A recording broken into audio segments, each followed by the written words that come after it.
confused with Connecticut Boat Club. Pretty wise to see bow number 2 coming in first, or coming through the bridge first. So should be a pretty encouraging result.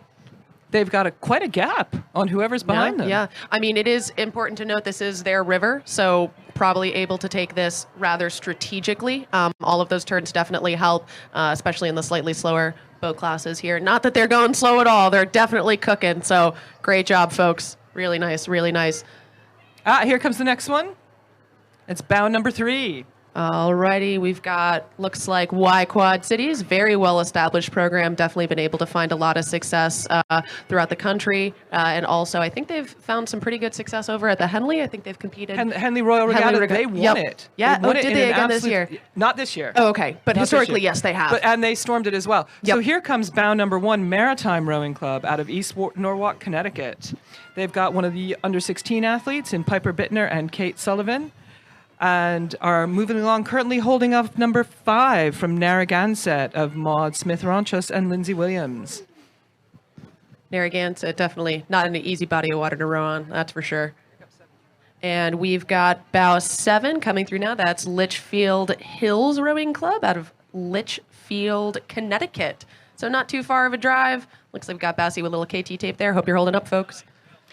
And we've got a little bit of a fight going on the water between boats 4 and 6. Boat 4, Cambridge Boat Club, again on their home water, about to enter into their own home turn. And bow 6 is California Yacht Club, who look incredibly strong as they're chasing down bow number 4. And then, but also looking strong is bow number 9, Oak Neck Rowing Academy from Bayville, New York.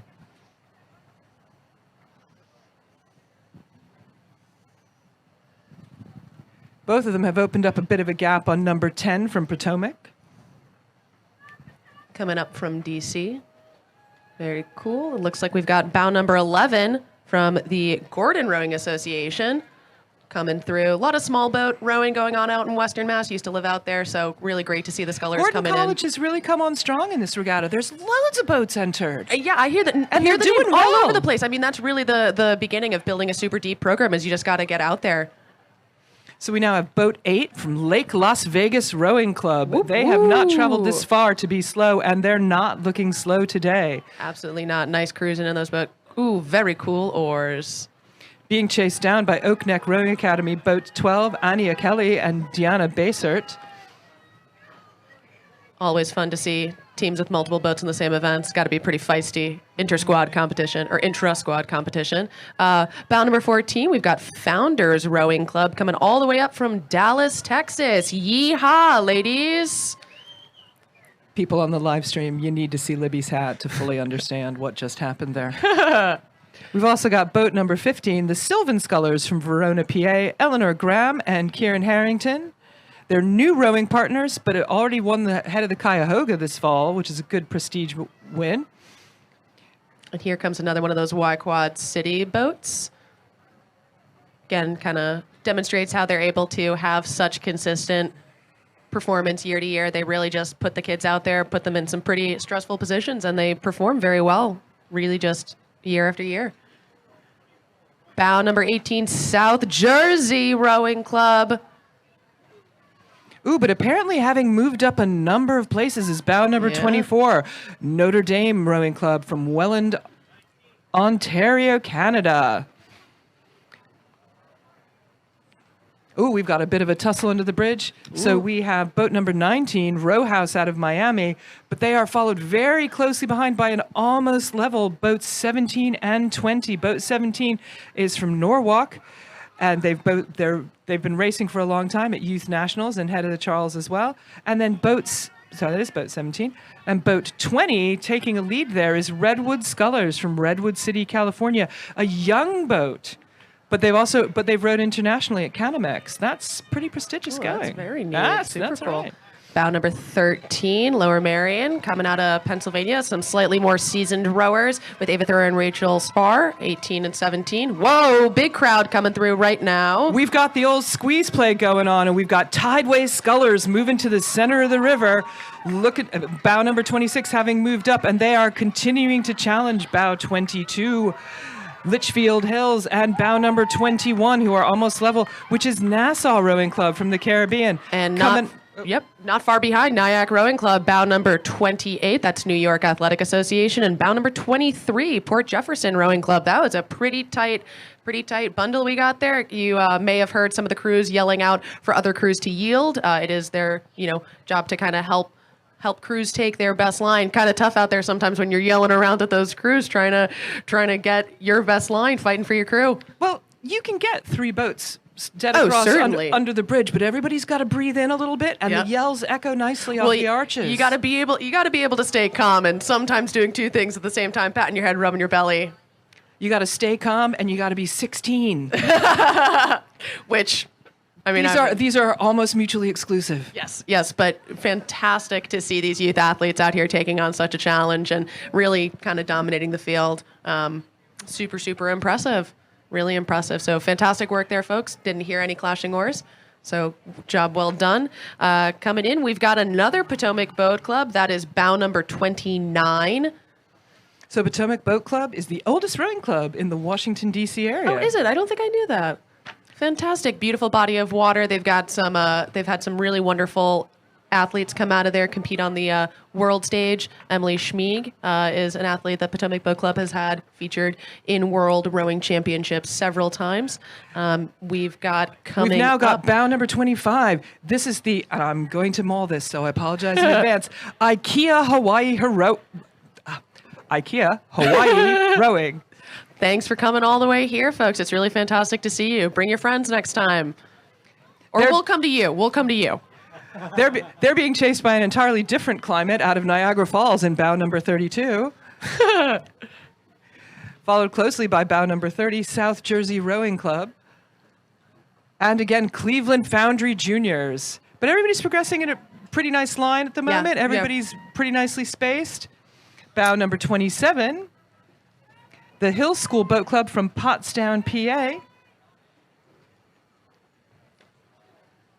And bow number 34, we've got Wallingford coming all the way from, looks like that is Great Britain. Absolutely is. It's just north of Henley, and it's a fabulous club that produces very strong youth rowing program. They have been dominating the British scene lately. Fantastic. Well, thanks for gracing us with your presence. Really appreciate it. I will not be apologizing for my terrible accents. Small bundle coming through again here. We've got bow number 33, Germantown Friends. Yeah, we're all friends out here today. Well, maybe not quite so much. That looks like bow number 37, just a hair up. That would be Albany Rowing Club, Albany Rowing Center. And then coming not too far behind, Minneapolis Rowing Club with Phoebe Balfour and Sigrid Davidson. They get to row on the Mississippi River Gorge. I wonder how busy a body of water that is. Prepared them for this event today. Got another small bundle of athletes coming up. So we've got bow number 36, Lake Phelan Rowing Club from St. Paul, Minnesota. They are being pressed pretty hard by bow 38, Nobles from Denham, Massachusetts. And again being pressed, moving up hard from bow number 40 from Utah, from Salt Lake City. It's really exciting to kind of find yourself in one of those spots. You might think that it would be nice to have some water to yourself, but really having the crews around you to kind of push you through, you push off them, you're trying to move up on a crew or hold a crew off, I think keeps you really accountable, because especially right here where, this Anderson to Elliott Bridge section can feel barren, can feel like real no man's land, but doesn't stay barren for very long. We've got bow number 39 coming through. That's Argonaut Rowing Club, another club coming out from Canada. Oh, Canada. Ooh, and we've got a tight one under the bridge. Coming out first is number 45, Dawn Rowing from Mississauga, and number 41, Burton Beach Rowing from Vashon, Washington. Vashon, love saying that. So one of the interesting things is they come out of this bridge. It's one of the tighter parts of the course, and it opens into the wider part of the course. So there's a lot of choices to be made here as to which line you want to take. And that would be, here comes the Thunder Rowing Club, bow number 44. Would like to know the genesis of that name, coming all the way from Thunder Bay, right, of course. Never been to California, so that might be why. Canada. Oh, Canada. Did I misread? Oh, my apologies. Thunder Bay, Canada. Can't read. Maybe one day I'll learn. I've been meaning to. Every day is a school day. It's all good. Every day is an opportunity to learn something new. Exactly. So now we have Bonner and Pendergast from Drexel Hill, Pennsylvania, Meredith Burke and British Murphy, being pressed very hard by Springside Chestnut Hill. So these are going to be local rivals. And they're also being chased by Lake Oswego, Oregon. The boats are coming through thick and fast right now. That would be 48. 48, Stay Resilient, Resilient Rowing Club. Oh, there's some flashy, flashy blades you folks got there. Those are very nice. You're going to blind the enemies. Let them know that you're coming in hot with those high-vis blades. There and you the go, high-vis girls. Row it unis. like you stole it. No real gaps in this event. Bow number 47, the Baldwin School crew out of Bryn Mawr, Pennsylvania. A lot of Mid-Atlantic crews up here today. That's awesome.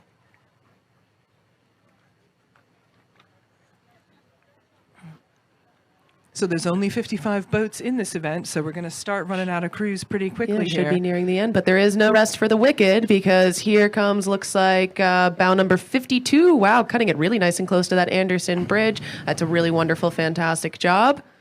Bow number 52, South Eugene Rowing out of Eugene, Oregon. Followed by 54, Narragansett, much more local crew, pushing on hard onto 52. I wonder how they feel. There's pretty nice conditions that we've got here on the Charles today. Not much to complain about. So I wonder how Narragansett's feeling. They row on some choppy water. I bet this feels like a vacation. Ooh, So we've got small crowd.